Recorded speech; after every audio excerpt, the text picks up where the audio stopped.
चलिए बच्चा पार्टी, तो अपना पढ़ाई शुरू करते हैं हम लोग, पढ़ाई आगे कंटिन्यू करते हैं, ठीक है ना। जितना पढ़ चुके थे पिछले क्लास में उसको पिछले वाले वीडियो आप देख लीजिएगा, उसको रिवाइज कर लीजिएगा, ठीक है ना। बस रिवीजन करते रहिएगा, यही सबसे बड़ा बात है, ठीक है ना। कुछ बच्चे खुद से भी पढ़ रहे होंगे घर पे, अच्छी बात है, गुड है ना। लेकिन आपको होता है क्या ना कि हर चैप्टर में कुछ बारीक बारीक बात होता है जो आपको फर्स्ट टाइम में आपको समझ में नहीं आएगा। आपको लगेगा आपका चैप्टर कंप्लीट हो गया, लेकिन उसको फर्स्ट टाइम में कुछ ना कुछ ऐसा 5% बात रह जाता है जो आपको छुपा हुआ है और सीबीएसई में उसी से सवाल आता है। इसीलिए बेसिक्स को दिमाग में रखते हुए आगे बढ़ेंगे, ठीक है ना। तो ये आपका चैप्टर नंबर 0 का ही ये मान के चलिए कि आपका दूसरा लेक्चर है, ठीक है। इसमें हम लोग बात करेंगे, आज हम लोग बात करेंगे कि साइंस में आगे क्या क्या कहानी हुआ था। तो हम लोग पढ़े थे पिछले क्लास में कि साइंस के पापा जी का नाम था नेचुरल फिलॉसफी, जिसमें कि केवल इंसान ने जो भी नॉलेज गेन किया था नेचर को देखकर, नेचर को एक्सपीरियंस कर उसको हम बोलते थे फिलॉसफी। उतना तो समझ में आ रहा है ना। अब आया साइंस, और कोई आपसे पर्टिकुलर पूछ ले, आपको आना चाहिए, आप साइंस अगर पढ़ रहे हैं आपको इतना आना चाहिए कि साइंस का डेफिनेशन क्या है, व्हाट इज साइंस, है ना। तो साइंस का एक छोटा सा डेफिनेशन होता है, ऐसे बोलते हैं, it is the systematic study, it is the systematic study based upon यही पे मेन लाइन है, based upon observations and experiments, based upon observation and experiments to understand about nature and natural phenomena. तो अगर देखा जाए तो कोई ज्यादा नया नहीं है इसमें, पिछले बार जो पढ़े थे वही चीज है, बस इसमें हल्का सा एक एडिशन हुआ है। क्या एडिशन हुआ है, कोई आपसे पूछता है कि व्हाट इज साइंस, साइंस किसको कहते हैं, है ना। तो ये रटना नहीं है, पहले समझना है कि साइंस का मतलब क्या होता है। तो साइंस में मेनली दो बात होता है, हम पहले किसी भी चीज को क्या करते हैं, ऑब्जर्व करते हैं, है ना, और उसके बाद उस पे एक्सपेरिमेंट्स करते हैं, और फिर जो रिजल्ट आता है उस रिजल्ट से उस चीज को एक्सप्लेन कर देते हैं। जैसे हमारा आंख जो है, हम आंख से किसी चीज को देखते हैं, है ना। अब आंख कैसे काम करता है जब हम इसको समझ गए तो हमने कैमरा डेवलप कर लिया, और कैमरा जो डेवलप किया उसकी मदद से आज आप वीडियो से पढ़ रहे हैं, है ना। तो यहां देखिए साइंस का डेफिनेशन क्या हुआ, साइंस क्या है, कैसा स्टडी है, एक और बढ़िया इंपॉर्टेंट है, सिस्टमैटिक स्टडी। सिस्टमैटिक स्टडी मतलब जिसमें कि कुछ स्टेप्स होते हैं। जैसे कि अगर मान लीजिए कि कल को न्यूज में आया, पेपर में एक चीज आया कि मंदिर में गणेश जी जो है वो दूध पी रहे हैं, ऐसा हुआ है पेपर में, कभी कभी न्यूज आता है ऐसा, ठीक ना, कि वहां पर आप कटोरा लेके जाइएगा दूध का और वो दूध सूखने लगा, पहले भी ऐसा हो चुका है, ठीक ना। तो अब ऐसा क्यों हो रहा है, इसका हम कारण जानना चाहते हैं। तो इसका दो तरीका है, या तो हम सीधे कह दें कि भगवान है, बात खत्म, है ना। तो वो, लेकिन उसको हम साइंटिफिक स्टडी नहीं कहेंगे। अगर हम उसके पीछे कारण पता करने का कोशिश करेंगे कि भाई वहां जो मूर्ति है हो सकता है वो मूर्ति मिट्टी का हो, तो वो मे भी पॉसिबल है कि मिट्टी के मूर्ति में ही वो दूध सूख जा रहा हो, है ना। तो उसका कारण क्या है, अगर हम कारण पता करने का कोशिश करेंगे, है ना, तो उसको हम बोलते हैं, बताइए क्या, साइंस। तो उसको पता करने के लिए हमको कुछ स्टेप्स को फॉलो करना पड़ता है ना। तो इसीलिए यहां पर बोला गया कैसा स्टडी, सिस्टमैटिक स्टडी।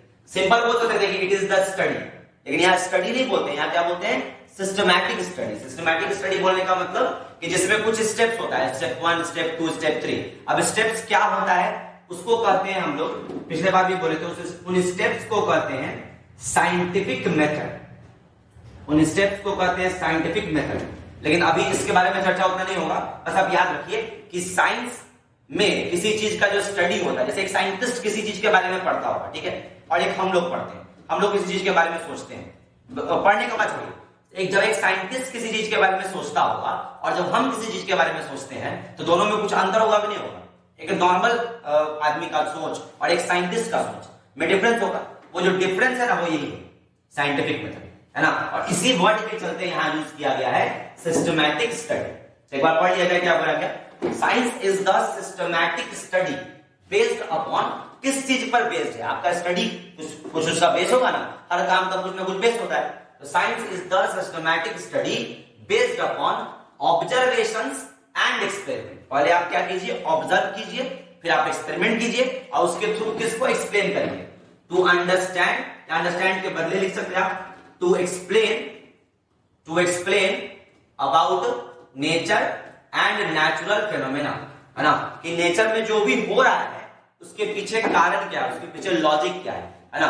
जैसे दिन और रात का होना, है ना, आपका कभी धूप कभी बरसात का होना, है ना, पोयम ऐसे बन जाता है कि आसमान नीला क्यों है, पानी गीला क्यों है ना। ये जितनी भी घटनाएं हैं इन सब का जो रीजन है वो आपको कौन बताएगा, साइंस। ठीक है, चलिए यहां तक तो बात समझ में आता है। तो साइंस समझ में आ गया, साइंस में कोई डाउट नहीं होना चाहिए। अब आ गया कि साइंस का ब्रांच, पिछले बार बात किए थे साइंस को धीरे, अच्छा ब्रांच जाने से पहले एक बात और जान सकते हैं, नोट करने वाली बात, कि जैसे इंग्लिश जो लैंग्वेज है ना, वो उसके जो भी शब्द हैं वो दूसरे लैंग्वेज से आए हैं, ठीक है ना। अगर आप पढ़ाई करते हैं वर्ष का तो जिससे आपको एक मिलेगा पढ़ने के लिए, जैसे कि एक अक्षय कुमार का एक मूवी है नमस्ते लंदन। तो नमस्ते लंदन में एक सीन है, उस सीन में क्या होता है कि अंग्रेज रहता है, ठीक है ना, वो इंडिया का बुराई करते रहता है, ठीक है ना। तो अक्षय कुमार से बर्दाश्त नहीं होता है, अक्षय कुमार जाकर उसको जवाब देता है। उसको जवाब क्या देता है कि आप जिस इंग्लिश पे इतना मतलब घमंड करते हैं, है ना, वो इंग्लिश के बहुत सारे शब्द हमारे संस्कृत के वर्ड से ड्राइव हुए, ठीक है ना। जैसे वो एग्जांपल देता है कि जो संस्कृत में ज्यामिति होता है, ज्यामिति बिकम्स ज्योमेट्री, त्रिकोणमिति बिकम्स ट्रिग्नोमेट्री, यानी कि हर वर्ड के पीछे कुछ ना कुछ ओरिजिन है, उसका आया कहां से, है ना। उसी तरह यहां जो वर्ड है साइंस, ये एक जानकारी का बात है, इसको याद रखना होगा कि द वर्ड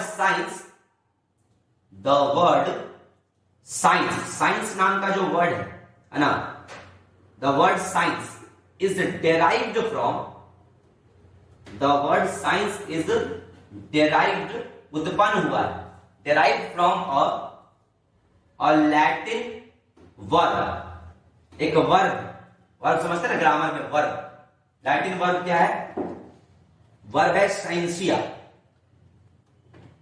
और साइंसिया का मतलब होता है मीन्स, उसका मतलब होता है मीन्स टू नो। साइंसिया का मतलब होता है जानना, उस चीज के बारे में, किसी भी चीज के बारे में जानना। पिछले क्लास में हम आपको बताए थे, एनीथिंग, किसी भी चीज के बारे में अगर आप जानने का प्रयास कर रहे हैं तो उसको आप कह सकते हैं साइंस। तो एक जनरल नॉलेज की बात है, इसको याद रखिए, कभी काम पड़ सकता है कि साइंस वर्ड जो है वो कहां से ड्राइव हुआ है, तो वो ड्राइव हुआ है किससे, साइंसिया से। जैसे कि हम आपको एग्जांपल दिए होंगे पिछले क्लास में कि आदित्य होता है, शुद्ध वर्ड आदित्य होता है, और आदित्य से बना है आदित्य, तो बोल सकते हैं कि the word Aditya is derived from Aditya, है ना। उसी तरह से the word science is derived from scientia, और साइंसिया का मतलब होता है जानना। इतना बात तो समझ में आ रहा है ना। यानी अभी तक हम लोग दो बात अच्छे से सीख गए कि साइंस किसको कहते हैं और पहली बात, और दूसरी बात की नेचुरल फिलॉसफी इसके पिताजी, है ना। चलिए अब आता है टॉपिक आपका साइंस। जब धीरे धीरे इंसान का ज्ञान बढ़ते गया, देखिए नेचर में क्या है, नेचर में मेनली दो चीज है, एक लिविंग एक नॉन लिविंग, और हमारा पढ़ाई बढ़ते गया, है ना। और पढ़ाई जब बढ़ते गया, जानकारी इकट्ठा होते गया, तो उसको एक सब्जेक्ट के अंदर पढ़ पाना मुश्किल हो गया, है ना। तो उसके लिए हमने क्या किया कि साइंस का अलग अलग ब्रांच बना दिया, ब्रांचेस ऑफ साइंस। साइंस का अलग अलग क्या बना दिया, ब्रांच बना दिया। तो ब्रांचेस ऑफ साइंस में क्या क्या आ गया, ब्रांचेस ऑफ साइंस में आपको बताया कि साइंस का ब्रांच मोस्टली बच्चों को पता होता है कि साइंस का 3 ही ब्रांच है, फिजिक्स, केमिस्ट्री, बायोलॉजी। पिछले बार बोले थे, लेकिन नहीं, इसका 3 ब्रांच अलग है। उसके अंदर आता है फिजिक्स, केमिस्ट्री, बायोलॉजी। उसका सबसे पहला था आपका, सबसे पहला ब्रांच का नाम बताइए, नाम याद है आपको? सबसे पहला का नाम था आपका, नाम आप दे सकते हैं फॉर्मल साइंस, फॉर्मल साइंस। और एक बात बता दें आपको, जितना भी साइंस है ना उसका ये बेस है formal science. Formal science base है, क्यों? क्योंकि फॉर्मल साइंस के अंदर आता है मैथ्स, और अगर आप मैथ हटा दीजिए तो फिर साइंस काम ही नहीं करेगा, सारा साइंस ठप पड़ जाएगा। फॉर एग्जांपल, जैसे आप दवा का पढ़ाई कर रहे हैं, चलिए ठीक है, तो दवा की पढ़ाई को आप बोल सकते हैं केमिस्ट्री, ठीक है, उसके अंदर केमिकल्स है, लेकिन कितना केमिकल पड़ेगा, कितना डोज पड़ेगा, है ना, इसका भी एक एस्टिमेशन होता है ना, कैलकुलेशन होता है ना, कि बूढ़ों को इतने, बच्चों को इतने, एडल्ट को इतने दिए जाएंगे, है ना। तो उससे ज्यादा हो जाएगा तो नुकसान कर जाएगा, उससे कम हो जाएगा तो फायदा ही नहीं करेगा। यानी मैथ तो लगना ही लगना है, फिजिक्स जब पढ़िएगा तो आपको पूरा लगेगा, है ना। तो फॉर्मल साइंस बाकी का बेस है। इसके बाद अगला जो हम लोग के काम का है नेचुरल साइंस। हम लोग जो पढ़ते हैं वो ये पढ़ते हैं, हमारे सिलेबस में ये नेचुरल साइंस, और मैथ्स भी पढ़ रहे हैं। ऐसे फॉर्मल साइंस के अंदर मैथ्स के अलावा भी और बहुत कुछ आ जाता है, कंप्यूटर लैंग्वेज वगैरह, ठीक है ना। और तीसरा आपका हो गया सोशल साइंस। सोशल साइंस, तो सोशल साइंस तो आपको रोहित सर पढ़ाएंगे, है ना, लेकिन हम लोग अभी फोकस करेंगे किस पर, बताइए, नेचुरल साइंस पर। अब रह गया बात नेचुरल साइंस का, तो इसका भी हम आपको बताए थे कि इसके अंदर बंटवारा हो गया। नेचुरल साइंस के अंदर कितने सारे बंटवारा हुआ, दो। एक हुआ आपका नॉन लिविंग का study of non living things, study of non living things, ठीक है। और एक हो गया आपका study of living things, study of living things. इन दोनों चीज का पढ़ाई हुआ।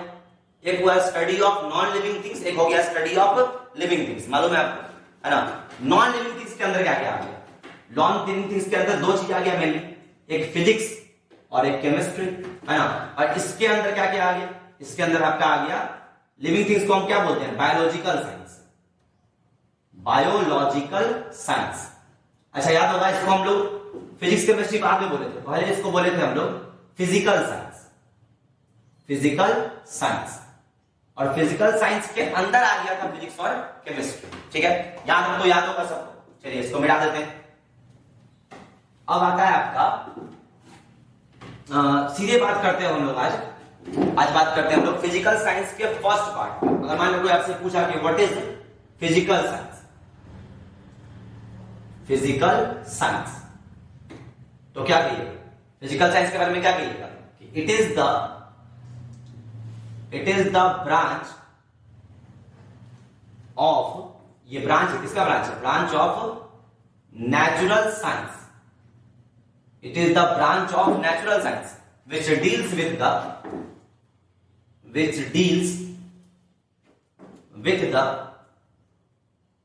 study of non-living things। जितने भी नॉन लिविंग थिंग्स है उनका जो पढ़ाई होगा, है ना, उसके पढ़ाई को हम बोलते हैं फिजिकल साइंस, ठीक है। अब इस फिजिकल साइंस के अंदर मेनली दो ब्रांच आ गई आपका, पहला हो गया एक फिजिक्स और दूसरा आपका हो गया केमिस्ट्री, ठीक है, फिजिक्स और केमिस्ट्री। अब आप जब आगे पढ़िएगा तो आपको पता चलेगा कि एक इंटरेस्टिंग बात, कि जो केमिस्ट्री है ना वो कहीं ना कहीं फिजिक्स से ही प्रभावित है, मतलब फिजिक्स से इन्फ्लुएंस्ड है, मतलब ये बहुत ज्यादा फिजिक्स से अलग नहीं है। फिजिक्स आपको पढ़ना बहुत जरूरी है, पूछे क्यों, क्योंकि फिजिक्स के जो बहुत सारे लॉ होते हैं, बहुत सारे नियम होते हैं, उसका यूज होता है केमिस्ट्री में। जैसे आप फिजिक्स में पढ़िएगा, 10th के बच्चे पढ़ेंगे कि फिजिक्स में चार्ज पढ़िएगा, करंट पढ़िएगा, और चार्ज का काम एटम में भी होता है, एटम के अंदर इलेक्ट्रॉन प्रोटॉन होता है, उस पर भी चार्ज होता है। और एटम आप कहां पढ़ते हैं, केमिस्ट्री में। आपको लगता है कि एटम हमको केमिस्ट्री में पढ़ना है ना, लेकिन आगे चल के आप फिजिक्स के अंदर एटम पढ़िएगा, सोचने वाली बात है, ठीक है। इसलिए याद रखिएगा, अगर आप मान के चलिए कि फिजिक्स, केमिस्ट्री और बायो, ठीक है, और तीनों में अगर आप साइंस पढ़ना चाहते हैं अच्छे से, तो आपको फिजिक्स पे कमांड होना चाहिए, और फिजिक्स पे कमांड करने के लिए थोड़ा बहुत आपको मैथ्स का भी सहारा लेना पड़ता है, इसलिए मैथ्स भी हल्का फुल्का आना चाहिए, हल्का फुल्का आना चाहिए, काम चलने पर आना चाहिए, तब जाके आप साइंस अच्छे से पढ़ सकते हैं, ठीक है। ये आपका हो गया, बोले कौन सा साइंस, फिजिकल साइंस। चलिए अब आगे बढ़ते हैं। आज का हम लोग का जो मेन मुद्दा होगा वो होगा कि फिजिक्स क्या होता है और फिजिक्स में हम क्या क्या पढ़ते हैं। फिजिक्स का बात आज करेंगे, आज केमिस्ट्री का बात नहीं करेंगे, आज बात करेंगे इस वाले वीडियो में हम लोग केवल बात करेंगे फिजिक्स का, ठीक है। चलिए देखिए, तो अभी तक जो पढ़ा है वो मान के चलिए कि पीछे का रिकैप ही था, है ना, पीछे का रिकैप था, कोई दिक्कत नहीं। अब यहां से एकदम कंसंट्रेट हो जाइए। अब जो टॉपिक है उसका नाम है आपका फिजिक्स। क्या है फिजिक्स, बताइए। अगर आपसे कोई पूछ लेता है कि फिजिक्स क्या है, तो फिजिक्स के बारे में मतलब कहा जाता है कि कैसे एक्सप्लेन करें कि क्या है फिजिक्स। फिजिक्स की सब कुछ है ना। एक साइंटिस्ट है, उनका नाम है रदरफोर्ड, ठीक है ना, रदरफोर्ड। आप पढ़िएगा आगे, रदरफोर्ड एक साइंटिस्ट है, 9th क्लास में बच्चे लोग पढ़े होंगे, 9th वाले बच्चे पढ़ेंगे, ठीक है, 10th वाले बच्चे तो पढ़ लिए, है ना। रदरफोर्ड ने एक बात बोला था, एक स्टेटमेंट बोला था, किसके बारे में, फिजिक्स के बारे में। स्टेटमेंट याद रखिएगा। रदरफोर्ड ने बोला था कि साइंस में जो भी मेन है वो फिजिक्स है और बाकी सब कचरा है। साइंस का जो मेन पार्ट है, मेन पोर्शन है वो फिजिक्स है और बाकी सब का सब जो है वो कचरा है। किसका कहना था, रदरफोर्ड। मतलब वो केमिस्ट्री और बायोलॉजी को कचरा मानते थे, ना। अब जो बच्चा को केमिस्ट्री बायो में मन लगता होगा वो बुरा मान जाएगा, है ना, या उसका टीचर को बोल दो केमिस्ट्री बायो के टीचर को तो बुरा मान जाएगा, लेकिन ऐसा बात नहीं है। हम नहीं बोले, रदरफोर्ड बोले, है ना, गलत नहीं बोले रदरफोर्ड। वो क्यों बोले उसका कारण धीरे धीरे समझ में आएगा कि फिजिक्स में ही वो सब बात छुपा है जो केमिस्ट्री में यूज होता है, और फिजिक्स केमिस्ट्री के मिलने से बायो में यूज होता है। ठीक है ना, धीरे धीरे बात समझिएगा। फॉर एग्जाम्पल बायो में अगर बात करें तो बायो में जैसे आप पढ़ते हैं ब्लड प्रेशर, कहीं पढ़ना होगा आपको, या नाम सुने हैं ब्लड का प्रेशर। चलिए ब्लड तो पढ़ेंगे बायो में, ठीक है, लेकिन प्रेशर, प्रेशर कहां पढ़ेंगे? प्रेशर का कॉन्सेप्ट होता है, एट में आप पढ़े होंगे, एट का बच्चा, प्रेशर बराबर होता है फोर्स बाई एरिया, कितना फोर्स कितने एरिया पर। ठीक है ना, तो ये हम कहां पढ़ते हैं? फिजिक्स में पढ़ते हैं, इसलिए फिजिक्स आपको पता होना चाहिए। चलिए सबसे पहले बात करते हैं कि फिजिक्स को डिफाइन कैसे करेंगे, व्हाट इज फिजिक्स, है ना। तो इसमें बोलेंगे कि इट इज द, ध्यान से समझिएगा, बराबर बहुत जबरदस्त है, it is the branch of, it is the branch of natural science. यहां पर आप एक कदम आगे निकल सकते हैं दूसरे बच्चों से। ज्यादातर बच्चे आपको बोलेंगे science, it is the branch of science, है ना, लेकिन आप बोलेगा it is the branch of natural science which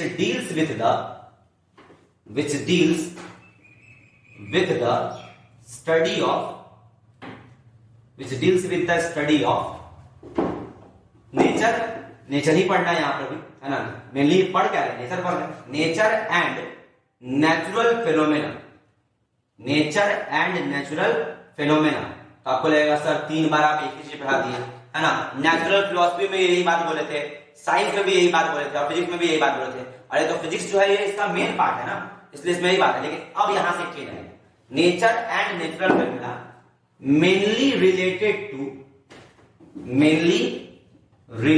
to mass and energy. ये एक बढ़िया बात है, इसको आप दिमाग में रख सकते हैं, mainly related to mass and energy. मतलब फिजिक्स में दो बहुत बड़ा चीज का बात होता है, एक का बात होता है मास का और एक बात होता है एनर्जी का। अगर आप ध्यान से, अगर आपको जब आपका समझ बढ़ने लगेगा तो आपको लगेगा पूरे फिजिक्स के बुक में, है ना, इन दोनों के अलावा कुछ नहीं, जो है वो यही दो चीजें, एक होता है फिजिक्स, और मतलब एक फिजिक्स हुआ, फिजिक्स के अंदर दो चीज हुआ, एक हो गया मास और एक हो गया एनर्जी।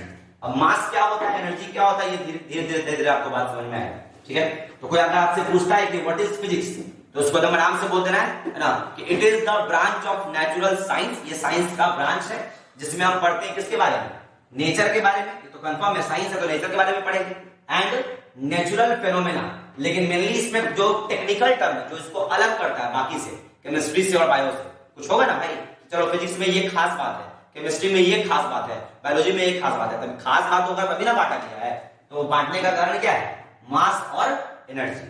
मास और एनर्जी के बेस पर हम लोग पूरा फिजिक्स का पढ़ाई करते हैं। ठीक है, यहां पर एक बात और याद रख सकते हैं कि जैसे अभी हम लोग पढ़े थे कि जो फिजिक्स वर्ड है, सॉरी साइंस, है ना, साइंस आया है किससे, साइंसिया से। उसी तरह से जो फिजिक्स है उसके बारे में जान सकते हैं कि द वर्ड फिजिक्स, फिजिक्स जो वर्ड है is derived from a word Greek word है, शायद ग्रीक वर्ड है, इसको आप चेक कर लीजिएगा ग्रीक है कि नहीं, ग्रीक ही वर्ड है, ग्रीक वर्ड फ्यूसिस, पढ़ लीजिए इसको। The word physics is derived from A Greek word, है उसका नाम है फ्यूसिस, और फ्यूसिस का मतलब होता है, फ्यूसिस मीन्स होता है नेचर। शायद अब बात समझ में आ गया होगा। देखिए यहाँ वर्ड में, वहां पे साइंसिया था, साइंसिया का मतलब होता है जानना, तो किसी भी चीज को जानना, लेकिन यहां मेनली किसको बोल दिया, क्या फोकस कर दिया, फ्यूसिस वर्ड से डिराइव हुआ। इस वर्ड से डिराइव हुआ, बताइए क्या, फिजिक्स। मतलब पहले के जमाने में इसको फ्यूसिस कहते थे, आज के जमाने में इसको फिजिक्स कहते हैं, है ना। और फ्यूसिस का मतलब क्या होता था, उसका मतलब होता था नेचर। यानी आप कुल मिलाकर बात किसका कर रहे हैं, नेचर का, है ना। जैसे आसमान में रेनबो कैसे बनता है, आसमान में बादल कैसे बनता है, फिर आप क्या कह सकते हैं कि लाइटनिंग कैसे होता है, अर्थक्वेक कैसे आता है, इन सब के पीछे जो फिनोमेना है ना, सब का जवाब कहीं ना कहीं इसी के पास है, इसके पास है फिजिक्स। ठीक है, अब आते हैं, फिजिक्स तो पढ़ लिए, समझ में आया, है ना, लेकिन अब थोड़ा सा और इसको डिटेल बताते हैं। देखिए फिजिक्स में एक जानने वाला बात क्या है कि फिजिक्स का भी अपना अलग अलग बहुत सारा ब्रांच होता है, फिजिक्स का भी ब्रांच होता है ना। लेकिन फिजिक्स को के ब्रांच को जानने से पहले एक बात और जानते हैं, ठीक है ना। फिजिक्स का एक और डेफिनेशन दे सकते हैं। फिजिक्स में हम क्या पढ़ते हैं इसको समझिए, फिजिक्स में पढ़ते हैं नेचर को, लेकिन नेचर का क्या, अब यहां से बात थोड़ा ज्यादा डिटेल होगा, बात समझिए। जैसे हम बोलेंगे कि काम करो, इस पेन को स्टडी करो, और पेन के बारे में हमको 5 पॉइंट बताओ, तुम क्या बता सकते हो पेन का तुम बहुत होगा तो तुम इसका शेप बता सकते हो कि सिलेंड्रिकल शेप का है। पेन का तुम लेंथ बता सकते हो, पेन का कलर बता सकते हो, ऐसे करके बहुत सारी चीज बता सकते हैं, है ना। तो फिजिक्स में अगर आप ध्यान से देखिएगा ना तो हमारे आसपास दो तरह की चीजें होती है, दो तरह के चीज होते हैं। एक होता है कोई ऐसा चीज, कोई ऐसा क्वालिटी, देखिए कोई भी ऑब्जेक्ट है, जैसे मान लो जिस ऑब्जेक्ट का हम स्टडी कर रहे हैं, जिसके बारे में हम पढ़ना चाहते हैं, तो उसके अंदर दो तरह का क्वालिटी होता है, दो तरह का क्वालिटी होता है। एक ऐसा क्वालिटी जिसको हम नाप सकते हैं, जिसको हम मेजर कर सकते हैं, टू बी मेजर्ड। ऑब्जेक्ट दो तरह का होता है, ऑब्जेक्ट भी मत बोलिए, क्वालिटी, ऑब्जेक्ट का क्वालिटी, कैरेक्टरिस्टिक, कैरेक्टरिस्टिक्स, किसका कैरेक्टरिस्टिक, ऑब्जेक्ट का। जैसे अगर हम बोलेंगे कि आप मेरे बारे में पढ़िए, तो मेरे बारे में क्या पढ़िएगा, है ना। आप मेरा लेंथ पढ़ सकते हैं, मेरे लेंथ को बता सकते हैं, है ना। जैसे आप बोलेंगे चलिए इस कैमरा के बारे में बताइए, कैमरा के बारे में आप क्या समझ रहे हैं, तो आप कैमरा का मेगापिक्सल बताइएगा, कैमरा का प्रोसेसर बताइएगा, उसका मेमोरी बताइएगा। तो जो भी आप बता रहे हो कैमरा का आप प्रॉपर्टी बता रहे हो, कैमरा क्या बताइएगा, कैमरा का प्रॉपर्टी बताइएगा, है ना। उसी तरह कोई भी ऑब्जेक्ट है, ठीक है ना, तो उस ऑब्जेक्ट का कुछ क्या होगा, कैरेक्टरिस्टिक्स। और कैरेक्टरिस्टिक्स दो तरह का होता है, एक होता है जिसको हम मेजर कर सकते हैं, और एक होता है जिसको हम ऐसे लिख दीजिए, which can be measure. Characteristic दो तरह का होता है, एक होता है विच कैन बी मेजर्ड, मतलब जिसको नापा जा सकता है, और एक होता है which can not be measured, जिसको नापा नहीं जा सकता है। दो तरह का चीज होगा, एक होगा विच can be measured, which can not be measured. Physics में, अब यहां से ध्यान दीजिएगा, फिजिक्स में हम उन्हीं बातों को पढ़ते हैं जिनको मेजर किया जा सकता है। ये एक इंटरेस्टिंग बात है, इंटरेस्टिंग नहीं मतलब टर्निंग पॉइंट है, ट्विस्ट है यहां पर, कि फिजिक्स में हमेशा और हमेशा उसी चीज का बात होता है जिसको हम मेजर कर सकते हैं। जिसको हम मेजर नहीं कर सकते हैं, है ना, उसका बात ही नहीं होता है, उसका कोई बात नहीं होता है फिजिक्स में, ठीक है ना।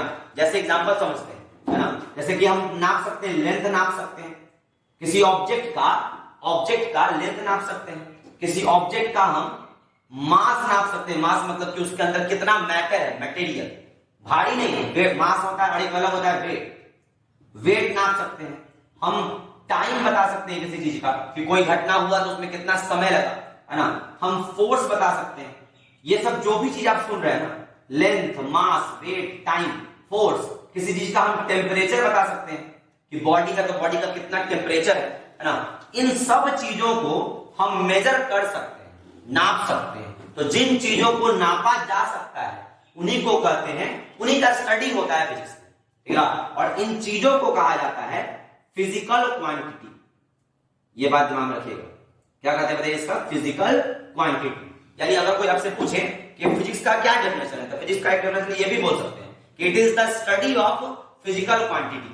अब बोलेगा फिजिकल क्वांटिटी क्या है, फिजिकल क्वांटिटी उन चीजों को कहते हैं विच कैन बी मेजर्ड। अच्छा, चीज को कहते हैं कि चीज के प्रॉपर्टी को कहते हैं, जैसे लेंथ कोई चीज का नाम है, कोई मतलब कि किसी चीज का नाम है, इसका नाम है लेंथ, नहीं। लेंथ एक प्रॉपर्टी है, लेंथ रूम का भी हो सकता है, लेंथ मेरा भी हो सकता है, लेंथ बॉटल का भी हो सकता है, लेंथ बेंच का भी हो सकता है ना। तो याद रखिएगा, हम पढ़ाई किसके बारे में कर रहे हैं, नेचर में। नेचर में कोई ना कोई ऑब्जेक्ट है, जैसे हमको सन को पढ़ना है, तो सन को क्या पढ़िएगा, सन का हीट पढ़िएगा, हीट में कितना टेम्परेचर है ये पढ़िएगा, है ना, टेम्परेचर भी यहां लिखा है। तो फिजिक्स में हमेशा इस बात पे फोकस रहता है कि हम उन्हीं चीजों का पढ़ाई करते हैं जिसको कि हम मेजर कर सकते हैं, और जब मेजर करते हैं तो हमारे पास हमेशा फॉर्मूला बनता है। ये एक इंटरेस्टिंग बात है ना, क्योंकि साइंस में आज तक हम लोग 8 तक के जो बच्चे हैं उनको दिमाग में क्या रहता है कि साइंस में बस डेफिनेशन पढ़े, कहानी पढ़े, है ना, कि ऐसा होता है ऐसा होता है ना, उसको समझ लिए हो गया, है ना। लेकिन फिजिक्स में एक स्टेप और बढ़ जाता है, पहले कहानी भी समझेंगे, उसके बाद उसको नापने के लिए फॉर्मूला भी होगा मेरे पास। फिजिक्स में फॉर्मूला पे बात होता है, केमिस्ट्री में या बायो में, केमिस्ट्री में भी फॉर्मूला होता है ना, बायो में बहुत कम होता है, बायो में भी बहुत कम होता है, लेकिन होता है। सबसे ज्यादा जो नापने का बात होता है वो किसमें होता है, फिजिक्स में। तो बताइए अभी तक के डिस्कशन से क्या समझे कि पूरे फिजिक्स में जो भी क्वांटिटी है, कहानी है ना, वो क्वांटिटी दो तरह का है, ठीक है ना। एक होता है, सबसे पहले आ जाइए, फिजिकल क्वांटिटी। फिजिकल क्वांटिटी बताइए क्या बोलेगा, फिजिकल क्वांटिटी किसको करेंगे। ये फिजिक्स का शुरुआत हो गया, यहां से बात को एकदम अच्छे से समझ लीजिए। फिजिक्स क्या होता है वो एक लाइन का पढ़ लेते हैं, आप क्वांटिटी समझ। फिजिकल क्वांटिटी क्या बोलेंगे? दोज कैरेक्टरिस्टिक्स, दोज कैरेक्टरिस्टिक्स मतलब वैसे गुण विच can be measured, which can be measured, जिनको नापा जा सकता है ना? कैसे नापेंगे? आइदर, नापने के लिए क्या उपाय है? नापने के लिए क्या उपाय है? नापने के लिए दो उपाय है ना? दुनिया में हर काम का दो उपाय होता है, आइदर डायरेक्टली, आइदर डायरेक्टली और इनडायरेक्टली, आइदर डायरेक्टली और indirectly. Those characteristics which can be measured either directly or indirectly are called physical quantities, are called physical quantities। ठीक है, अब इसको समझना होगा क्या बोला गया कि यहां पर वर्ड क्या यूज किया गया, इस पे ध्यान दीजिएगा। हम किसी चीज को नहीं नाप सकते। बोलेंगे काम करो तुम, अब इस पेन के ढक्कन को नापो, तो इस पेन के ढक्कन को तुम क्या नापोगे? पेन के ढक्कन का तुम लेंथ बता सकते हो, इसका तुम वो क्या कहते हैं, इसका जो ओपनिंग है उसका हम डायमीटर बता सकते हैं, ठीक ना? पेन का कुछ क्वालिटी है, हम क्वालिटी बता सकते हैं। मेरे बारे में अगर तुमसे कोई पूछेगा तो तुम क्या बताओगे? मेरा कुछ क्वालिटी बताओगे कि हाँ रितेश सर है, ऐसा पढ़ाते हैं, है ना, इतना लंबा है, ऐसा दिखते हैं, बड़ी गुस्सा करते हैं, कुछ भी जो भी बोलिएगा तो आप मेरा क्या बताइएगा? कैरेक्टरिस्टिक बताइएगा। तो क्या बोले? दोज कैरेक्टरिस्टिक्स मतलब वैसे गुण, है ना, जिनको विच कैन बी मेजर्ड, ये मेन बात है। जिस भी चीज को आप जिस भी क्वालिटी को आप नाप सकते हैं उसको कहते हैं, बताइए क्या? उसको कहा जाता है फिजिकल क्वांटिटी। अब नापने का दो तरीका होता है, यहां बात समझिए। एक होता है डायरेक्टली और एक होता है इनडायरेक्टली। एक होता है डायरेक्टली और एक होता है इनडायरेक्टली। इसका क्या मतलब हुआ? इसका मतलब ये हुआ जैसे कि बहुत सारी चीज है जिसको कि हम डायरेक्ट इंस्ट्रूमेंट से नाप सकते हैं। जैसे अगर हम आपसे पूछें कि अगर यहां पर एक बेंच है तो उस बेंच का लंबाई क्या होगा, तो आप इसको इंच टेप से नाप सकते हैं, या आपके पास रॉड होगा मीटर रॉड, उससे नाप सकते हैं, है ना? लेकिन अगर आपको हम बोले कि आपके पास ये बुक रखा हुआ है ना, इस बुक का अगर हम बोले कि एक पन्ना का हमको मोटाई बताइए, एक पन्ना का, ठीक है ना? तो फिर आप स्क्रीन से नहीं नाप पाइएगा, तो वहां आप मैथ लगा सकते हैं। वहां मैथ क्या लगा सकते हैं कि पूरा बुक को नाप लीजिए, नाप के और इसका जितना नंबर ऑफ पेजेस है उससे डिवाइड कर दीजिए, है ना? तो आपके पास हर काम को करने का दो तरीका होता है, दो तरीका होता है। एक होता है डायरेक्ट और एक होता है इनडायरेक्ट। दो तरीके से हम किसी चीज को क्या करते हैं? मेजर कर सकते हैं, ठीक है ना? तो एक डायरेक्ट में आप क्या हो, डायरेक्ट मतलब कि बाय यूजिंग इंस्ट्रूमेंट। आपके पास कोई ना कोई क्या होगा?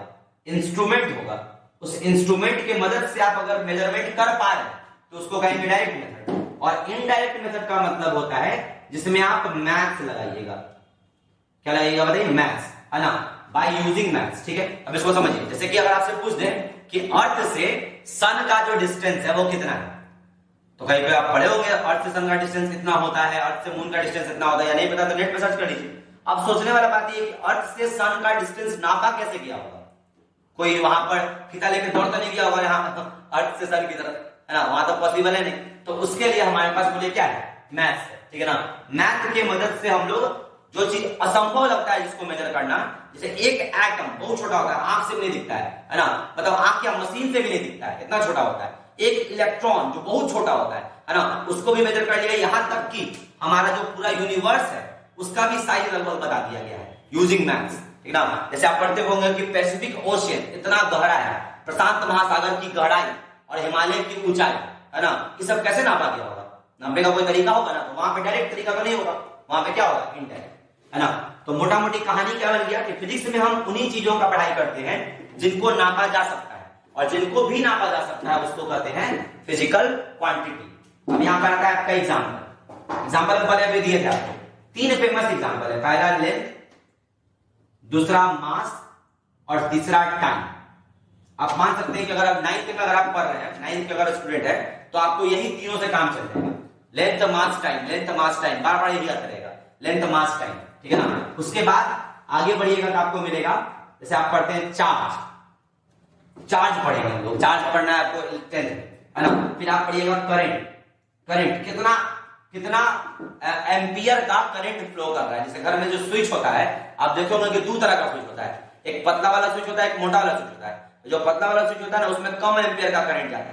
तो जैसे कि करंट जो हुआ दो तरह का हो गया, बताया ना, घर में जो स्विच होता है आपका दो तरह का होता है। एक होता है 5 एम्पियर का, ये जो पतला वाला स्विच होता है ना, पतला वाला नॉर्मल स्विच, वो 5 एम्पियर का होता है। और जो मोटा वाला स्विच होता है जिसमें हीटर वगैरह चलता है वो होता है 15 एम्पियर का। तो आप करंट को भी क्या कर रहे हैं, नाप रहे हैं, है ना। तो जब करंट को भी नाप रहे हैं तो बताइए क्या होगा, फिजिकल क्वांटिटी। कभी सुना होगा कि 220 वोल्ट का करंट आता है या 11,000 वोल्ट का तार जाता है। तो ये जो बोल रहे हैं वोल्ट, कर क्या रहे हैं आप नाप रहे हैं, ठीक है ना। तो लेंथ हो गया, मास हो गया, टाइम हो गया, चार्ज हो गया, करंट हो गया, और भी बहुत सारी चीजें, जैसे फोर्स हो गया। फोर्स के बाद आप ले लीजिए एग्जांपल स्पीड ले लीजिए, स्पीड, कोई गाड़ी चल रहा है तो कितने स्पीड से चल रहा है ना। उसके बाद आपका हो गया स्पीड के बाद आप वॉल्यूम बोल सकते हैं, वॉल्यूम। जैसे कि ये बोतल है ना, बोतल है, तो बोतल में, बोतल के अंदर कितना पानी है ना, इसको हमको बताना है कि इस बोतल के अंदर कितना पानी हम भर सकते हैं, इसको क्या कहते हैं, वॉल्यूम, ठीक है ना। तो वॉल्यूम को भी मेजर कर सकते हैं। उसके बाद आपका हो गया एरिया, है ना, इस रूम का कितना एरिया है ना। ये सब चीज जो आप सुन रहे हैं, है ना, जो आज तक सुनते हैं लेकिन ऐसे नहीं सुने कि इसको क्या कहते हैं, इसको कहते हैं फिजिकल क्वांटिटी। फिर से जिस भी चीज को नहीं, जिस भी कैरेक्टरिस्टिक्स को, जिस भी क्वालिटी को हम मेजर कर सकते हैं उस चीज को कहते हैं physical quantity. Length, mass, time, ये सब हो गया, है ना। यानी फिजिक्स में आप वही चीज पढ़िएगा कि फिजिकल क्वांटिटी का ही पढ़ाई होता है, ठीक है ना। और इसमें एक वर्ड और ऐड कर सकते हैं, थोड़ा स्टैंडर्ड अगर लिखना है तो ऐसे बोलते हैं, those characteristics which can be measured either directly और इनडायरेक्टली, एंड यहां पर एक वर्ड आप अगर ऐड कर दीजिए तो और अच्छा हो जाएगा, and which follows the law of physics are called short में लेते हैं PQ, फिजिकल क्वांटिटी। PQ मतलब फिजिकल क्वांटिटी। लास्ट टाइम को ध्यान दीजिए, दो बात याद रखना है, दो बात। पहला जिसको हम मेजर कर सकते हैं, और दूसरा जो फिजिक्स के नियमों का पालन करता है ना। जैसे मान लीजिए कि अगर हम वर्मा जी के खानदान से हैं तो हम वर्मा जी के खानदान के नियम का पालन करेंगे तभी ना वर्मा जी कहलाएंगे, है ना। खानदान करेंगे वर्मा जी, आज काम रहेगा जोम वाला, तो कैसे काम चलेगा, नहीं चलेगा। चलिए ध्यान दीजिए, तो क्या बोले कि याद देखिए, क्या बोले, नाम देखिए, नाम फिजिकल क्वांटिटी। तो इसमें क्या हो गया, विच follows the law of physics, मतलब इसका क्या मतलब है, जैसे लेंथ है तो लेंथ का कोई ना कोई फॉर्मूला होगा फिजिक्स में, है ना। मतलब कहीं ना कहीं होगा जिसमें लेंथ का कुछ मैथमेटिकल यूज होगा, जिसमें फिजिक्स का यूज करेगा, मास का होगा, टाइम का होगा, चार्ज का होगा। यानी हर चीज का हमारे पास नापने के लिए या तो डायरेक्ट इंस्ट्रूमेंट होगा और नहीं तो उसके लिए मेरे पास कोई ना कोई फॉर्मूला होगा। जैसे हमको फोर्स को नापना है ना, तो फोर्स को नापने का फॉर्मूला होता है। तो कोई बच्चा अगर पढ़ रहा होगा तो आगे पढ़ेगा, या 10th का बच्चा जानता है कि फोर्स का फॉर्मूला होता है F बराबर ma। m होता है मास, a होता है एक्सेलरेशन। अभी क्या होता है, कैसे होता है, इस पर बात नहीं कर रहे, मतलब जिसका हमारे पास एक प्रॉपर फॉर्मूला है उसको हम कह सकते हैं, मतलब क्या, फिजिकल क्वांटिटी। तो कोई आपसे पूछेगा कि what do you mean by physical quantity, तो सिंपल बोलना है। अच्छा, फिजिक्स में पर क्या है, मेन बात क्या हो रहा है, पढ़ रहे हैं कि फिजिक्स में जिस भी चीज का पढ़ाई करते हैं उसको मेजर कर सकते हैं, ठीक है। और जिस चीज को मेजर नहीं कर सकते हैं उसको कहेंगे नॉन फिजिकल क्वांटिटी, उस चीज को कहा जाएगा नॉन फिजिकल क्वांटिटी, है ना। तो डेफिनेशन तो आपने से भी लिख सकते हैं, इसका कोई खास बात नहीं। क्या लिखेंगे बताइए, those characteristics which cannot be measured, जिसको मेजर नहीं किया जा सकता है ना, संभव ही नहीं मेजर करना, है ना। आइदर डायरेक्टली, चाहे तुम इंस्ट्रूमेंट लगा लो, डायरेक्टली का मतलब क्या बताया, इंस्ट्रूमेंट लगा लो, और इनडायरेक्टली चाहे मैथ्स लगा लो। मतलब कुछ चीज ऐसा है ना, थर्ड चीज है ना, जिसको कि आप चाहे प्राण दे दो आप उसको मेजर नहीं कर पाइएगा, ठीक है ना। आप प्राण दे दो मेजर नहीं कर पाइएगा, है ना। एंड जब मेजर ही नहीं कर पा रहे तो उसके लिए फॉर्मूला कहां से आएगा, है ना। And which do not follow the law of physics, जो फिजिक्स के नियमों का पालन नहीं करता है ना। मतलब इसका हमारे पास कोई इसका फॉर्मूला नहीं। जैसे फॉर एग्जांपल मान लीजिए अगर हम बोलते हैं कि आज जो हमारा रिकॉर्डिंग हो रहा है ना, दूसरा लेक्चर है हम लोग का ये, तो यहाँ आज हम बहुत खुश हैं, है ना, कि चलो भाई दूसरा लेक्चर रिकॉर्ड हो रहा है। तो आज अगर हम पूछे कि कल खुश नहीं थे कल भी थे खुश, लेकिन कल थोड़ा कम थे, आज थोड़ा ज्यादा है ना? कितना ज्यादा खुश है, कुछ है मेजरमेंट, है ना? कि कल मेरा मूड खराब था, आज खराब नहीं, आज मूड अच्छा है। अच्छा, कल भी मूड अच्छा था, आज भी अच्छा, लेकिन आज ज्यादा अच्छा है। तो कोई अगर मान लो पूछ ले कितना ज्यादा अच्छा है ना? तो इसका कोई मेजरमेंट नहीं है ना? तो इसलिए जैसे बोले हैप्पीनेस, आप कितना खुश हैं, है ना? इसका कोई फॉर्मूला नहीं है ना? आप कितना खचड़ा है, कितना आप बदमाश है ना? इसका कोई वो क्या कहते हैं, आप कितना अच्छा है, गुडनेस, चलिए बदमाश नहीं है, गुड है, अच्छा है, कितना अच्छा है ना? कि आपका अच्छाई कितना है ना? इस सब चीज का बताइए, कोई मेजरमेंट है? आपको कितना दर्द हुआ, दर्द का एक मेजरमेंट होता है, लेकिन वो फिजिक्स में नहीं आता, ठीक है ना? उसका भी कहानी। हैप्पीनेस, हाँ, लेकिन जैसे साउंड होता है, साउंड कितना जोरदार है, इसका मेजरमेंट होता है, इसको डेसिबल में नापा जाता है। आपको पता नहीं होगा, सारी बात याद रखना, डेसिबल यूनिट होता है, डेसिबल एक यूनिट होता है जिसमें नापते हैं कि साउंड कितना जोरदार है। हम चिल्लाएं अभी कस के, है ना? तो जैसे मान लो दो इंस्ट्रूमेंट है, एक से हल्का आवाज आ रहा है, एक से ज्यादा आवाज आ रहा है, तो जो ज्यादा आवाज आ रहा है कितना ज्यादा आ रहा है ना? इसको नापने का एक तरीका होता है, उसको बोलते हैं decibel.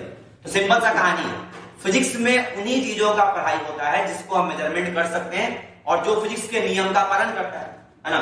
which follow the law of physics are called physical quantity and which do not follow are called non physical quantity। ठीक है, अब इस आधार पर अगर हम चाहें तो फिजिक्स का एक और डेफिनेशन बना सकते हैं, फिजिक्स का एक छोटा सा डेफिनेशन और हम लोग बना सकते हैं, ठीक है ना?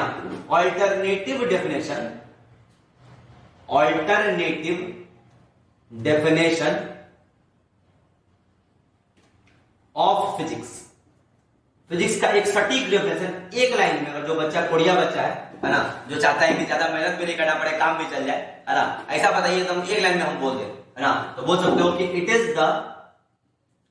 इज द स्टडी ऑफ, एक लाइन में खत्म। देखिए, it is the study of measurement, हो गया, बात समाप्त, सामने वाला समझ जाएगा। It is the study of measurement, जहां किसी भी चीज को मेजर करने का बात आ गया तो वहां पे आपका फिजिक्स कंफर्म है, ठीक है ना? जैसे फॉर एग्जांपल अभी सोचिए, जैसे बॉटल बना है, तो बॉटल का ये जो कैप है ना, इस कैप का मेजरमेंट हुआ होगा ना, तभी ना ये अच्छे से इसमें सेट हो पा रहा है ना? थोड़ा सा भी मेजरमेंट में अगर गड़बड़ी होगा तो बताइए कभी सेट नहीं होगा, सोचने वाला है ना? इसलिए सारे चीजों में सबसे इंपॉर्टेंट है ये वाला चीज। अगर मेजरमेंट नहीं होगा अच्छा, तो बताओ कपड़ा अच्छा से नहीं आएगा, अच्छा से नहीं आएगा तो दिखने में स्मार्ट नहीं लगेंगे, है ना? तो यानी कि मेजरमेंट बहुत इंपॉर्टेंट है। It is the study of measurement, ठीक है ना? सिंपल एक लाइन में बोल के आप निकल सकते हैं, ठीक है? अब आता है बात की फिजिक्स में मेजरमेंट का बात है, तो मेजरमेंट तो बहुत चीज को कर सकते हैं, है ना? बहुत चीजों को मेजर कर सकते हैं, तो उसका जो पढ़ाई करने के लिए है फिजिक्स का, उसका भी अलग अलग ब्रांच, मतलब फिजिक्स को भी अलग अलग ब्रांच में बांटा जाता है, ठीक है ना? फिजिक्स जैसे अभी हम लोग क्या पढ़ते हैं, साइंस, नेचुरल साइंस, उसका बड़ा बेटा से मिले थे। नेचुरल साइंस का 3 बेटा है, मान के चलिए, फिजिक्स, केमिस्ट्री और बायोलॉजी। उसका सबसे बड़ा बेटा, सबसे जिम्मेवार बेटा यही है, कौन सा बताइए? फिजिक्स, क्योंकि बाकी दोनों को ही संभालता है। अगर ये नहीं रहेगा ना तो दोनों बर्बाद हो जाएगा, केमिस्ट्री बायोलॉजी दोनों बर्बाद हो जाएगा विदाउट फिजिक्स। इसलिए कोई बच्चा अगर सोचता है कि हम बायो लेंगे, आगे जाके नीट का तैयारी करेंगे, अब फिजिक्स नहीं पढ़ेंगे, ठीक है ना? अब फिजिक्स नहीं पढ़िएगा तो आपका नीट वाले बच्चों के लिए राक्षस होता है फिजिक्स, ठीक है ना? क्योंकि वो मैथ नहीं पढ़ना चाहता है, जिसको मैथ समझ में नहीं आता उसको फिजिक्स तो एकदम गोल हो जाता है, एकदम सीधे शून्य, बड़ा सा शून्य हो जाता है, ठीक है ना? चलिए, अब अगला टॉपिक आता है आपका ब्रांचेस ऑफ फिजिक्स। ये एक छोटा सा पॉइंट है, इसको पढ़ लेते हैं, ब्रांचेस ऑफ फिजिक्स, है ना? इसको पढ़ने के बाद और भी बहुत सारा कहानी है, धीरे धीरे सब हम ऐड करते जाएंगे, आप इसको बस अच्छे से नोट करते जाइए, है ना? याद रखिए, ब्रांचेस ऑफ फिजिक्स पढ़ने से पहले एक चीज और पढ़ते हैं, हम लोग पढ़ेंगे क्वांटिटी दो तरह का होता है, एक होता है फिजिकल क्वांटिटी, एक नॉन फिजिकल क्वांटिटी। यहां पे बात समझिए, हम लोग पढ़ रहे हैं क्वांटिटीज, है ना? क्वांटिटीज मतलब क्या? कैरेक्टरिस्टिक्स, जिस भी चीज का आप पढ़ाई करना चाहते हो उसका कुछ गुण होगा, है ना? तो दो तरह का गुण हो गया, एक हो गया फिजिकल क्वांटिटी, शॉर्ट में लिख रहे हैं, और एक हो गया नॉन फिजिकल क्वांटिटी, ठीक है? अब जब आप आगे बढ़िएगा तो इसका तो पढ़ाई ही नहीं होता है फिजिक्स में। फिजिक्स में पढ़ाई होता है, बोलिए किसका? केवल और केवल फिजिकल क्वांटिटी, जिसको आप नाप सकते हैं, ठीक है ना? लेकिन फिजिकल क्वांटिटी को भी आगे बांटा गया, इसको 3 कैटेगरी में बांटा गया। फिजिकल क्वांटिटी का 3 कैटेगरी होता है, एक होता है फंडामेंटल क्वांटिटी, एक होता है फंडामेंटल क्वांटिटी, ठीक है? दूसरा आपका होता है डेराइव्ड क्वांटिटी, डेराइव्ड, क्वांटिटी। और तीसरा आपका होता है सप्लीमेंट्री। सप्लीमेंट्री समझते हैं, सप्लीमेंट सहायक, सप्लीमेंट्री क्वांटिटी। ये हम आपको इतना बता दे रहे हैं कि बोले ना कि 10th तक का बच्चा क्या 11 12 का बच्चा भी देख सकता है, शुरुआत का बच्चा तो सब देख सकता है, लेकिन 11 में के लिए बहुत कम है, 9 10 के लिए बच्चों के लिए अच्छा है। क्या बोले बता ध्यान दीजिए, 9 8 9 10 सब बच्चा इतना सीख जाइए, आपके मुंह पे इतना होना चाहिए कि क्या फिजिक्स में क्या क्या पढ़ना होता है। चैप्टर पढ़ने से नहीं होगा, पहले कम से कम इतना बात समझ में आना चाहिए। क्या बोले, क्वांटिटीज यानी कैरेक्टरिस्टिक्स दो तरह का होता है, एक जिसको नाप सकते हैं मतलब फिजिकल क्वांटिटी, और जिसको नहीं नाप सकते हैं वो नॉन फिजिकल क्वांटिटी। अब फिजिकल क्वांटिटी का भी 3 क्लासिफिकेशन है, एक हो गया फंडामेंटल, एक हो गया डेराइव, एक हो गया सप्लीमेंट्री। अब इसको आप ऐसे याद रख सकते हैं कि घर में 3 तरह के लोग होते हैं, एक जो घर में कमा के लाके देते हैं, उनके वजह से घर चल रहा है ना, वो हो गया फंडामेंटल, जिनके वजह से फिजिक्स चल रहा है, पूरा का पूरा फिजिक्स इनके वजह से चल रहा है। फिजिकल क्वांटिटी का पहला कैटेगरी फंडामेंटल क्वांटिटी। फंडामेंटल का मतलब क्या होता है, बेस, है ना। तो घर के वो जैसे पापा, है ना, पापा वो आदमी है जो कि कमा के लाके दे रहे हैं और घर पूरा चल रहा है ना, या मम्मी है तो मम्मी, है ना, तो जो लाके दे रहे हैं वो हो गया फंडामेंटल क्वांटिटी। और दूसरे हो गए जो बैठ के खा रहे हैं, जो इन पर डिपेंडेंट है, किन पर, फंडामेंटल पर, है ना, उनको कहते हैं डेराइव्ड क्वांटिटी। जैसे तुम लोग खा रहे हो घर पे, है ना, तो फंडामेंटल क्वांटिटी क्या हो गया, जिस पर पूरा घर चल रहा है, किसका घर, फिजिक्स का घर, है ना, वो है फंडामेंटल। और डेराइव्ड इसका खा के जिंदा है, ठीक है ना। और ई क्या है, सप्लीमेंट्री, है ना। ई वो है क्या कहते हैं, रोटी के साथ में खाना वाना ले लेते हैं सब कुछ, तो साथ में चटनी होता है, चटनी हो चाहे ना हो काम चल जाएगा, लेकिन चटनी का होना अच्छा होता है, सलाद होता है लास्ट में, है ना, सहायक होता है, सहायक। सप्लीमेंट्री का मतलब होता है सहायक, जो इन दोनों को कहीं कहीं पे मदद करता है, मतलब कहीं कहीं पे इसका जरूरत जरूरी हो जाता है। जैसे कि कभी खुशी कभी गम में ऋतिक रोशन नहीं था सबसे छोटा, सबसे बड़ा था अमिताभ बच्चन। अमिताभ बच्चन हो गया फंडामेंटल क्वांटिटी, उसके बाद था शाहरुख खान डेराइव्ड क्वांटिटी, और लास्ट में था ऋतिक रोशन छोटका, है ना, तो वो हो गया आपका सप्लीमेंट्री क्वांटिटी। अब ऋतिक रोशन क्या किया था ना कि पूरा फिल्म में अगर देखोगे तो ऋतिक रोशन बहुत इंपॉर्टेंट रोल प्ले किया था, वो बहुत काम आया था लास्ट में, तो वही काम आता है, कौन बताओ, सप्लीमेंट्री। ऐसे इसका काम अभी तुम लोगों को कम पड़ेगा, इसमें बता देते हैं कुछ खास नहीं। एंगल जो बोलते हैं ना, एंगल मैथ में जो एंगल होता है ना, वो होता है आपका सप्लीमेंट्री क्वांटिटी, ठीक है। सबसे पहले बात करेंगे किसका, फंडामेंटल। फंडामेंटल क्वांटिटी बात तो समझ में आ गया होगा, वैसा क्वांटिटी जो अपने आप में संतुष्ट है, सेल्फ संतुष्ट है, उसको किसी दूसरे से मतलब नहीं, उसको कहते हैं फंडामेंटल क्वांटिटी। तो इसका डेफिनेशन क्या लिख सकते हैं, फंडामेंटल क्वांटिटी का डेफिनेशन हो जाएगा those quantities which do not depend upon other quantities, short में लिख देते हैं FQ, फंडामेंटल क्वांटिटी। तो हो जाएगा दोज क्वांटिटीज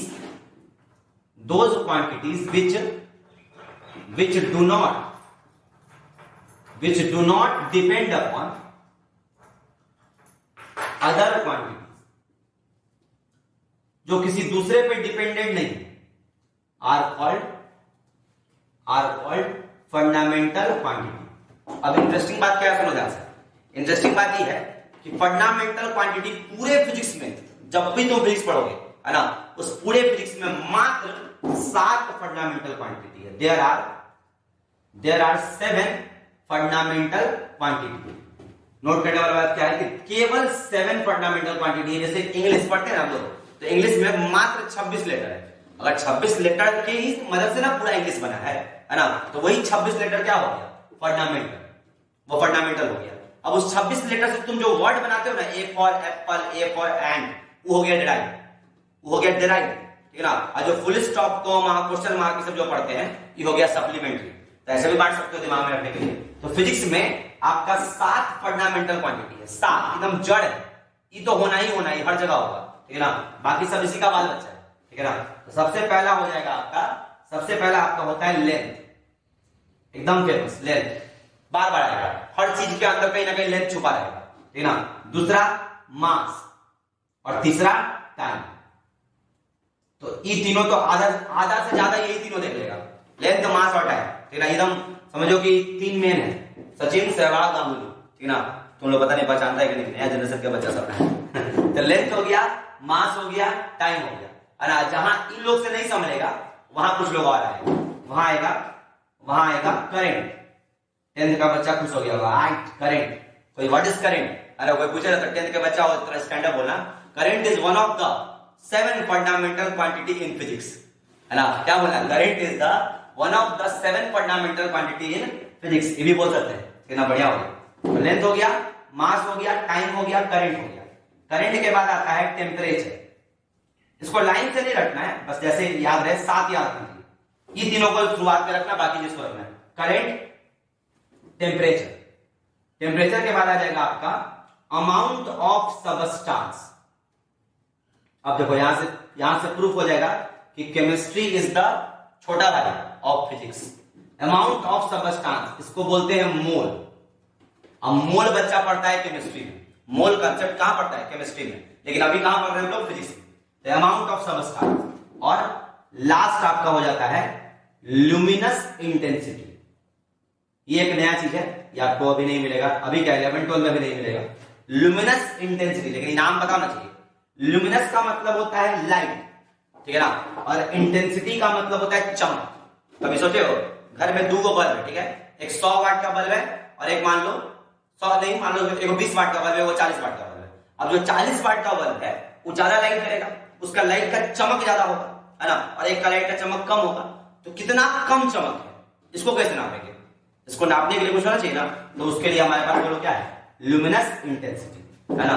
तो इन 7 चीजों को कहते हैं, बताइए क्या, फंडामेंटल क्वांटिटी।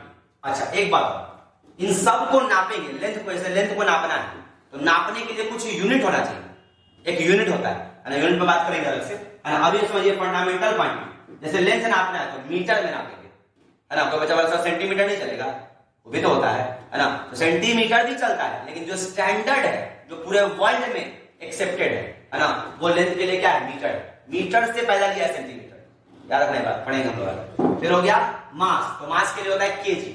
अब केजी मतलब किलोग्राम। अब कोई बच्चा के दिमाग में आएगा सर ग्राम नहीं ले सकते हैं, तो ग्राम जो है ना वो केजी से ही बना है, उल्टा ग्राम से केजी नहीं बना है, केजी से ग्राम बना है, पढ़ेंगे आगे। टाइम के लिए क्या है, टाइम के लिए होता है सेकंड, आवर, मिनट, सब है, लेकिन जो पूरे वर्ल्ड में एक्सेप्टेड है उसका नाम है second. Second is the SI unit बोलते हैं, एसआई को फुल फॉर्म करोगे तो हो जाएगा इंटरनेशनल सिस्टम, उल्टा बोलते हैं इंटरनेशनल सिस्टम ऑफ यूनिट, मतलब जो पूरे वर्ल्ड में एक्सेप्टेबल है ना, वो अलग अलग यूनिट है। यूनिट मतलब होता है कि किस में मेजरमेंट करेंगे। तो फंडामेंटल क्वांटिटी समझ में आ गया। अब इसके बाद आता है दूसरा, उसका नाम है डेराइव्ड क्वांटिटी। इसके बाद दूसरा उसका नाम बोलो क्या है, डेराइव्ड क्वांटिटी। अब डेराइव्ड क्वांटिटी किसको बोलेंगे, अभी समझाए मैंने। फंडामेंटल क्वांटिटी कौन है, पापा, है ना, जो पैसा कमा के लाकर दे रहे हैं। डेराइव्ड कौन है, हम लोग, जो पापा का पेट पे ठूस रहे हैं, है ना। तो क्या बोले, दोज क्वांटिटीज विच डिपेंड, जो डिपेंड करता है, विच डिपेंड, किस पे डिपेंड करता है, विच डिपेंड अपॉन, यहां पर लिख देता है, विच डिपेंड अपॉन अदर नहीं, विच डिपेंड अपॉन फंडामेंटल क्वांटिटी। वैसे क्वांटिटी जो फंडामेंटल यानी इन पे डिपेंड करता है, लेंथ पर, मास पर, टाइम पर, इस पर डिपेंड करके कुछ और बन गया, उसको कहा जाएगा डेराइव्ड। अरे बड़ा बच्चा को बात समझ में नहीं आएगा, आ जाएगा, क्या बोले, those quantities which depend upon fundamental quantity are called derived quantity. जो शॉर्ट में लिख दे रहे समझ जाइएगा, FQ, आप शॉर्ट में मत लिखिएगा, आप पूरा लिखिएगा, फंडामेंटल क्वांटिटी और DQ डेराइव्ड क्वांटिटी। अब डेराइव्ड क्वांटिटी कितना है ये बताओ, कितना हो सकता है, दिमाग लगाओ। जैसे कि इंग्लिश में ABCD तो 26 को होता है, कंफर्म है, जैसे यहां पर 7 को कंफर्म है ना, लेकिन बताइए इंग्लिश में वर्ड क्यों हो सकता है, वर्ड कितना वर्ड बना सकते हो इंग्लिश में, A फॉर कितना वर्ड बन सकता है, बहुत सारा वर्ड बन सकता है ना। तो फंडामेंटल क्वांटिटी तो फिक्स है, लेकिन डेराइव्ड क्वांटिटी फिक्स नहीं है, इनफाइनाइट है, बहुत सारा क्वांटिटी है जिसको हम एक के बार में बोल सकते हैं। बताओ क्या डेराइव्ड, जैसे एग्जांपल समझ में आएगा। यहां लिख देते हैं there are many derived quantity, बहुत सारा क्वांटिटी है, ठीक है ना, अनकाउंटेबल कर सकते हो क्या, और फिर जैसे से पढ़ोगे वैसे नया नया नाम सुनोगे। जैसे सबसे बेसिक बताते हैं, सबसे बेसिक है एरिया। एरिया को समझो, एरिया का फॉर्मूला कभी पढ़े होगे, लेंथ इनटू ब्रेथ, कहीं पढ़े होंगे, है ना। अब जब 2 मिनट सोचो शांति से इसको, कि अगर लेंथ नहीं होता तो एरिया होता, नहीं होता, है ना। मतलब लेंथ के चलते आया है एरिया, और लेंथ क्या है, लेंथ है फंडामेंटल क्वांटिटी। अब कोई बच्चा बोले सर ब्रेथ, ब्रेथ तो अलग हो गया ना, नहीं, लेंथ और ब्रेथ एक ही चीज है। अरे इधर नाप दिए तो ब्रेथ हो गया, इधर नाप दिए तो लेंथ हो गया, है ना। कुआं के ऊपर चढ़ के नीचे ताक दिए, नीचे ताके तो बोले डेप्थ गहराई, कुआं के नीचे तुमको हम ढकेल दिए तो ऊपर ताके बोले ऊंचाई। तो तभी गहराई और ऊंचाई दोनों अलग चीज है, अरे दोनों एक ही है, उसको अंतर समझने के लिए नाम दे दिया गया। लेंथ को भी नापते हैं मीटर में, अब ब्रेथ को नापते कोची में, घंटा में। इस रूम का चौड़ाई कितना है, 3 घंटा, ऐसा थोड़ा होता है ना। तो लेंथ और ब्रेथ दोनों के मिलने से क्या बना, एरिया, यानी area is a derived quantity, area इसके चलते आया, अगर ये नहीं होता तो नहीं आता, है ना। और दूसरा एग्जांपल लेते हैं, जैसे वॉल्यूम, वॉल्यूम हो गया था, वॉल्यूम क्या होता है, length into breadth into height, L into B into H. तो बताओ यहां भी 3 बार लेंथ हो गया, है ना, इधर से हो गया लेंथ, इधर से हो गया ब्रेथ और इधर से हो गया हाइट, है ना, है तो एक ही चीज। अगर ये सब नहीं होता तो ये नहीं आता, है ना। और अच्छा एग्जांपल देते हैं, जैसे कि नाम आप सुने होंगे स्पीड। अभी हम स्पीड लिखवाए थे भाई, स्पीड का फॉर्मूला होता है डिस्टेंस बाय टाइम। ये तो बहुत अच्छा एग्जांपल है समझने के लिए। स्पीड का फॉर्मूला होता है डिस्टेंस बाय टाइम। अब बताओ डिस्टेंस क्या है, डिस्टेंस मतलब यहां से वहां गए, कहीं गए तो लेंथ ही ना है, तो डिस्टेंस इज लेंथ और टाइम इज टाइम। और लेंथ और टाइम दोनों क्या है, फंडामेंटल क्वांटिटी। अगर आपको लेंथ और टाइम पता होगा, डिस्टेंस और टाइम पता होगा, तभी ना स्पीड बताइएगा। जैसे आप बोलते हैं कि किसी का स्पीड है 20 किलोमीटर पर आवर, मान लो ऐसे बोले किसी गाड़ी का स्पीड है 20 किलोमीटर पर आवर, है ना। तो ये जो 20 किलोमीटर है क्या है, लेंथ, कितना लेंथ चला, कितने घंटा में, 1 घंटा में, है ना। तो सोचिए अगर आपको ना डिस्टेंस पता हो ना टाइम पता हो तो स्पीड आएगा, नहीं आएगा, है ना। इसका मतलब कि स्पीड जो है वो कैसा क्वांटिटी है, डेराइव्ड, ठीक है ना। ऐसे ही बहुत सारा है। स्पीड के बाद आप एक और एग्जांपल ले सकते हैं, जैसे आपको देते हैं एग्जांपल हम, एरिया हो गया, वॉल्यूम, हाँ, डेंसिटी। एक डेंसिटी पढ़े होंगे कभी, नहीं पढ़े तो आगे पढ़िएगा। डेंसिटी मतलब होता है कि कितना जगह में कितना मास है, इधर जाकर डेंसिटी का फॉर्मूला होता है मास बाय वॉल्यूम। डेंसिटी का फॉर्मूला होता है मास बाय वॉल्यूम। तो मास मतलब कि कितना वजन है और वॉल्यूम मतलब कि कितना जगह में, कितना वजन है कितना जगह में। जैसे एक लकड़ी का टुकड़ा ले लो, छोटा सा लकड़ी का टुकड़ा, और सेम साइज का एक तुम लोहा का टुकड़ा लो, दोनों को हाथ में रखो, दोनों में अंतर समझ में आ जाएगा। ये जो अंतर है ना, इसी को कहते हैं डेंसिटी, ठीक है ना, डेंसिटी। उसको आगे हम लोग बात करेंगे। तो एरिया हो गया, वॉल्यूम हो गया, स्पीड हो गया, डेंसिटी। अब ध्यान दो, अगर मास नहीं होता तो डेंसिटी नहीं होता। तो मास क्या है, मास है फंडामेंटल क्वांटिटी, लेकिन डेंसिटी क्या है, डेराइव्ड क्वांटिटी। तो उम्मीद है कि बात यहां तक समझ में आ गया होगा कि फिजिक्स में हम लोग जिसका पढ़ाई करते हैं उसको बोलते हैं फिजिकल क्वांटिटी। अब फिजिकल क्वांटिटी में 3 कैरेक्टर है ना। पहला कैरेक्टर बताओ कौन सा है, फंडामेंटल, दूसरा है डेराइव्ड और तीसरा होता है सप्लीमेंट्री। डेराइव्ड तो हमेशा सुनते जाओगे, नया नया नया नया डेराइव्ड में आते जाएगा, ठीक है ना। जितना फिजिक्स पढ़ोगे उतना नया नया बात सुनते जाओगे, ठीक है ना। अब आता है तीसरा आपका, थर्ड नंबर, उसको कहते हैं सप्लीमेंट्री क्वांटिटी। शॉर्ट में लिख दिया, पहले स्पेलिंग लिखा है SQ, सप्लीमेंट्री। तो सप्लीमेंट्री क्वांटिटी में, सप्लीमेंट्री क्वांटिटी उसको कहते हैं जिसमें जो फंडामेंटल और डेराइव को मदद करता है। मतलब जैसे अभी सब रहते हैं कि ABCD को जो आपका है, मान लीजिए जो इंग्लिश का जो ABCD है वो है fundamental, A for apple, B for boy, C for cat, ये हो गया डेराइव। अब फुल स्टॉप कॉमा जो आप यूज करते हैं वो हो गया सप्लीमेंट्री। तो फुल स्टॉप का कॉमा का क्या काम होता है, उसका काम होता है मदद करना, वहां पे लैंग्वेज को मदद करना। तो इसी तरह से यहां पर है, तो बोलेंगे ऐसे बोल सकते हैं, those quantities which are used, जिसको यूज किया जाता है टू सप्लीमेंट। यहां पे मेन वर्ड ही है सप्लीमेंट। सप्लीमेंट का मतलब होता है सहायक। जैसे खाना खाते हैं ना, खाना से तुमको ताकत मिलता ही है, लेकिन जो लोग जिम जाता है वो लोग अलग से पाउडर खाता है ना, हॉर्लिक्स की तरह खाता है कि एक बार में हम खली बन जाएंगे, दाढ़ा सिंह बन जाएंगे, है ना। तो जो उसी को बोलते हैं सप्लीमेंट, सहायक, अलग से ले रहा है। तो those quantities which are used to supplement किसको सप्लीमेंट करना है, fundamental quantity and derived quantity. Fundamental quantity और डेराइव्ड क्वांटिटी, इन दोनों को मदद करने के लिए, इन दोनों को सप्लीमेंट करने के लिए जिस चीज का हम यूज करते हैं उसका नाम होता है सप्लीमेंट्री क्वांटिटी। और इसमें बस ज्यादा तकलीफ नहीं आपको देंगे, इसमें मात्र 2 quantity, there are 2 supplementary quantity. Supplementary quantity मात्र 2 है ना। एक उसमें आपका होता है, अब वर्ड यहां सुनिएगा, नया चीज सुनने जा रहे हैं। एक होता है प्लेन एंगल और एक होता है सॉलिड एंगल। अब ये दो वर्ड नया है आपके सुनते रहिए। एंगल तो आप सुने हैं, मैथ में एंगल पढ़े हैं, लेकिन मैथ में जो आप अभी तक जो एंगल आप पढ़े हैं, जैसे ये लाइन बना दी है, लाइन के बीच एंगल बन गया है ना, यहां बताते हैं। ये जो लाइन बनाया आप ऐसे सिंपल बना दिए, इसके बीच कुछ एंगल बन गया है ना, इसका नाम आप कुछ दे सकते हैं, यहां नाम दे दिए ए ओ बी, तो इसका कुछ वैल्यू होता है 60 डिग्री 70 डिग्री, सुने होंगे है ना। ये जो एंगल आप पढ़ के आए ना, इसको कहा जाता है प्लेन एंगल, इसको कहते हैं प्लेन एंगल, ठीक है ना। लेकिन एक एंगल और होता है 3D में। 3D मतलब कि जैसे कि मान के चलिए कि ऐसे समझिए, आपको एग्जांपल देते हैं कि एक तरबूज ले लीजिए, तरबूज ले लिए है ना, और उस तरबूज के सरफेस पे चाकू रही एकदम नया नया चकाचक है ना, और उससे उसको काटिए, ऐसे काटिए, ऐसे कटिंग कर दी।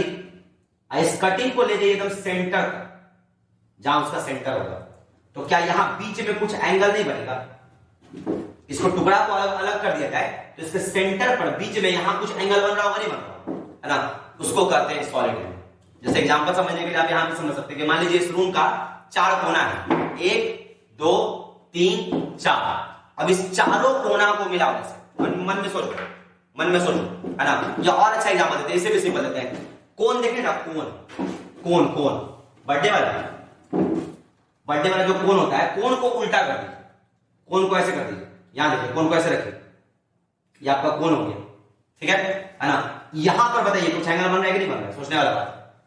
ये जो एंगल बन रहा है ना, ये एंगल, एक होता है सिंपल 2 लाइन मिला दीजिए बस, तो ये हो गया प्लेन एंगल, ठीक है ना, ये हो गया थीटा, प्लेन एंगल कागज पे है ना। लेकिन ये कागज पे नहीं, ये 3D में, इसका सिंबल होता है ऐसे ओ। अच्छा, ये इसको याद रखते हैं, प्लेन एंगल का इसको बोलते हैं, इसका यूनिट होता है यूनिट रेडियन। यूनिट मतलब नापने के लिए जो यूज करते हैं, रेडियन है ना, और इसके लिए यूज करते हैं स्टेरेडियन। हटाइए, सिंपल समझिए, प्लेन एंगल किसको बोला गया? सिंपल एक लाइन से जो एंगल बन गया वो प्लेन एंगल है ना। और जो 3D में एंगल बनेगा ना, 3D, इसको आप बोल सकते हैं 2D, इसको बोल सकते हैं 3D। तो 3D में जो एंगल बनेगा वो आपका हो जाएगा कौन सा एंगल? Solid angle. इन दोनों को हम लोग बीच में कहीं कहीं यूज करते हैं, बहुत कम यूज होता है, लेकिन होता है, ठीक है ना। कम क्या, ये तो बहुत यूज होता है प्लेन एंगल, ये थोड़ा आपको कम दिखेगा सॉलिड एंगल, ठीक है ना। तो कुल मिलाकर फिजिक्स में हम लोग 3 तरह का क्वांटिटी पढ़ते हैं। एक हो गया फंडामेंटल क्वांटिटी, एक हो गया डेराइव्ड क्वांटिटी, और एक हो गया सप्लीमेंट्री क्वांटिटी। और इन तीनों को एक साथ कहा जाता है फिजिकल क्वांटिटी, और नॉन फिजिकल तो पढ़ते ही नहीं। तो यहां तक हम लोग ये बात अच्छे से उम्मीद है सब लोग समझ गए होंगे कि हम लोग फिजिक्स में किस चीज का पढ़ाई करते हैं। फिजिक्स में हम उन्हीं चीजों का पढ़ाई करते हैं जिसको मेजरमेंट कर सकते हैं, ठीक है ना। और 3 तरह का होता है, एक फंडामेंटल जो किसी पे डिपेंड नहीं करता है, वो टोटल कितना है 7, उसका नाम याद कर लीजिए। लेंथ मेरे साथ बोल सकते हैं आप याद रखने के लिए, length, mass, time, current, temperature, amount of substance और ल्यूमिनस इंटेंसिटी। ये 7 चीज है जो फिजिक्स का एबीसीडी है। जिसको ये बात समझ में नहीं आएगा वो आगे फिजिक्स में कभी कुछ नहीं समझ सकता है, ठीक है ना। उसके बाद आपका हो गया दूसरा डेराइव, और तीसरा हो गया सप्लीमेंट्री। डेराइव तो बहुत सारा है, area, volume, force, acceleration, speed, velocity, है ना। तो बस अभी के लिए यहां तक हम छोड़ देते हैं। अगले क्लास में हम लोग बात करेंगे, अगले वीडियो में बात करेंगे, थोड़ा सा बात करेंगे ब्रांचेज ऑफ फिजिक्स, थोड़ा सा, ठीक है ना। इससे आपका फिजिक्स पूरा क्लियर हो जाएगा। उसके बाद फिर हम फिजिक्स के चैप्टर में इंटर कर जाएंगे, 10th वाले बच्चों के लिए अलग, 9th वाले के लिए अलग, 8th वाले के लिए अलग, ठीक है ना। यहां पर इसको आप रोक सकते हैं।